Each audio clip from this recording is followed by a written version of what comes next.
गुरु प्यारी साध संगत जी, आज फिर से एक सुंदर सी साखी आप सभी को सुनाने जा रही हूँ।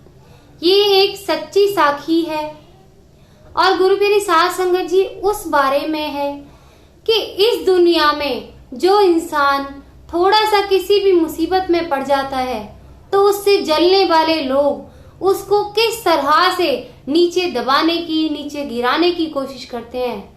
लेकिन गुरु प्यारी साध संगत जी उन परिस्थितियों में भी हमें उस परिस्थिति से, जो नेगेटिव परिस्थिति उन लोगों ने हमारे लिए पैदा की है, जो हमारा मनोबल गिरा रहे हैं, जो हमें नीचा गिरते हुए देखना चाहते हैं, जो हमें नीचे गिराना चाह रहे हैं, उनकी इस मंशा को कभी भी हमें पूरी नहीं होने देना है। हमेशा उनको मुंह तोड़ जवाब देना है कि तुम्हारे मनोबल गिराने से हम कभी भी नहीं टूटेंगे, और बल्कि उससे हमें एक पुश मिलता है, एक और हिम्मत मिलती है कि अब तो हमें आगे निकलना ही निकलना है। तो आओ गुरु प्यारी साध संगत जी सुनते हैं ये सुंदर सी साखी। और इससे पहले मेरी सबसे गुजारिश है, इस दुनिया के हर इंसान से एक विनती है कि आप किसी से ईर्ष्या ना करें और किसी से ईर्ष्या करके उसके साथ कुछ बुरा ना करें, क्योंकि आज तो आप बुरा कर रहे हैं, लेकिन इस बुरे के चक्कर में ये बुरा ही आपको नाश की ओर ले जाएगा। एक दिन ऐसा आएगा कि आपकी मदद करने वाला कोई नहीं होगा, वो परमात्मा भी नहीं होगा, क्योंकि आप उस परमात्मा के बनाए हुए बंदों को इतना दुख दे चुके हो कि जिसकी कोई था नहीं है। तो गुरु प्यारी साध संगत जी, मेरी उन लोगों से बहुत विनती है, दिल से हाथ जोड़ के, कि कभी किसी के साथ बुरा ना करें, किसी से ईर्ष्या ना करें। परमात्मा ने सबको बराबर दिया है, आप मेहनत करके सब कुछ पा सकते हैं। गुरु प्यारी साध संगत जी, किसी से ईर्ष्या ना करें, किसी के साथ बुरा ना करें। सच्ची सेवा यही है कि आप किसी के साथ भूल कर भी बुरा ना करें। तो आओ गुरु प्यारी साध संगत जी सुनते हैं ये सच्ची साखी। ये कहानी है एक बूढ़े बाबा की जो किसान है। और गुरु प्यारी साध संगत जी, जैसे जैसे उम्र होती है उनको दिखाई देना बंद हो जाता है। उनके परिवार में कोई नहीं होता, सिर्फ उनके जो पशु होते हैं और घर में बैठी उनकी एक पत्नी होती है, क्योंकि बच्चों को उन्होंने अपनी ही मेहनत पर बाहर पढ़ाने के लिए भेजा हुआ होता है। वो नहीं चाहते कि मेरे बच्चे भी इस तरह से गरीबी में टाइम काटें। तो गुरु प्यारी साध संगत जी एक दिन ऐसे ही अपने भैंसों को चराने के लिए वो घर से दूर ले जाते हैं। पता नहीं उस दिन अचानक क्या होता है, उनका ध्यान कहीं और भटक जाता है और वो काफी दूर निकल जाते हैं भैंसों को चराते चराते। गुरु प्यारी साध संगत जी जैसे वो वापस आते हैं तो अंधेरा ज्यादा हो जाता है, वैसे ही उनकी दृष्टि कमजोर हो जाती है। वो रास्ता भटक जाते हैं इस वजह से, और रास्ता भटकने की वजह से एक जंगल में घुस जाते हैं। उस जंगल में बड़ा ही उन्हें डर लगने लग जाता है कि मुझे तो दिखाई भी नहीं देता, कोई ऐसी वैसी बात हो गई तो ना जाने क्या होगा, मैं कैसे अपने पशुओं को संभालूंगा अगर इधर से उधर ये हो गए तो। गुरु प्यारी साध संगत जी डरते डरते आगे बढ़ ही रहे होते हैं कि इतने में उनके भैंसे किसी गड्ढे में जा गिरते हैं। गुरु प्यारी साध संगत जी बाबा बहुत घबरा जाते हैं। वो ये सोचते हैं कि इतने घने जंगल में मेरी मदद कौन करेगा, मुझे तो दिखाई भी नहीं देता, ऊपर से मैं रास्ता भटक गया हूँ, मैं क्या करूं, आखिर मैं कैसे इनको बचाऊं, मेरे ऊपर बड़ी आफत आ गई है। गुरु प्यारी साध संगत जी वो बड़े ही चिंता में रोने लग जाते हैं कि मैं इनकी रक्षा कैसे करूं, इनको कैसे बचाऊं, यहाँ तो दूर दूर तक मुझे कोई नहीं दिखाई दे रहा।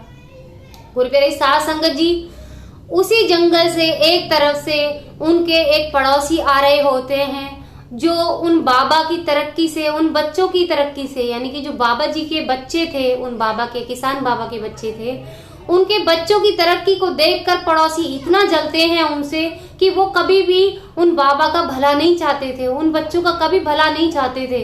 गुरु प्यारी साध संगत जी उधर से वो आ रहे होते हैं और थोड़ी दूर पहले ही उन्होंने उन बाबा के रोने की आवाज सुन ली होती है, जो मदद के लिए चिल्ला रहे होते हैं कि कोई मेरी मदद करो, आके कोई तो मेरी मदद करो, मेरे भैंसे इस गड्ढे में आकर गिर गए हैं, कोई तो बचाओ। वो पड़ोसी सुन लेते हैं। बाबा ये सोचकर वहां से निकल लेते हैं गांव की तरफ कि अगर मैं गांव की तरफ जाऊंगा तो शायद वहां से कोई लोग मेरी आएंगे, मदद करेंगे और मेरे भैंसों को बचाएंगे। गुरु प्यारी साध संगत जी ये कह के वो बाबा वहां से चले जाते हैं। लेकिन उधर से जो वो पड़ोसी आ रहा होता है बड़ा ही कठोर दिल का इंसान होता है। गुरु प्यारी साध संगत जी उन भैंसों को बचाने की बजाय उसके दिमाग में इतनी घटिया सोच आती है कि क्यों ना मैं इन भैंसों को यहीं दबा के मार दूं। इस किसान की और इसके बच्चों की तरक्की यहीं रुक जाएगी और ये फिर मेरे बराबर ही हो जाएंगे और मुझसे जिंदगी में कभी आगे नहीं निकल पाएंगे। गुरु प्यारी साध संगत जी इतनी घटिया सोच लेके वो बेचारे मासूम जानवरों पर मिट्टी डालने लग जाता है। वो चाहता है कि इसी मिट्टी में दबकर वो मर जाए। गुरु प्यारी साध संगत जी जैसे वो मिट्टी डालता है, गुरु प्यारी साध संगत जी भगवान की परमात्मा की इतनी मेहर होती है कि वो जो भैंसे होते हैं उनको जब पहली बार मिट्टी की कुछ ऐसी छुअन महसूस होती है तो वो अपने शरीर से ऐसे उसको झटका देते हैं और वो मिट्टी उसके पैरों में चली जाती है।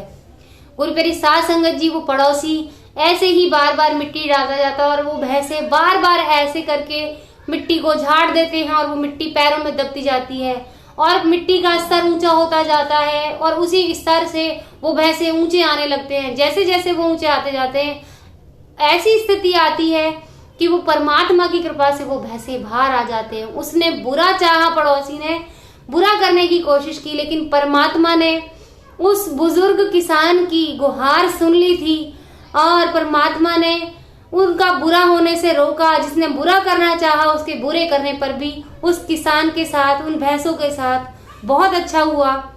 वो भैंसे बाहर निकल आई। इतने में किसान वहां से वापस आया।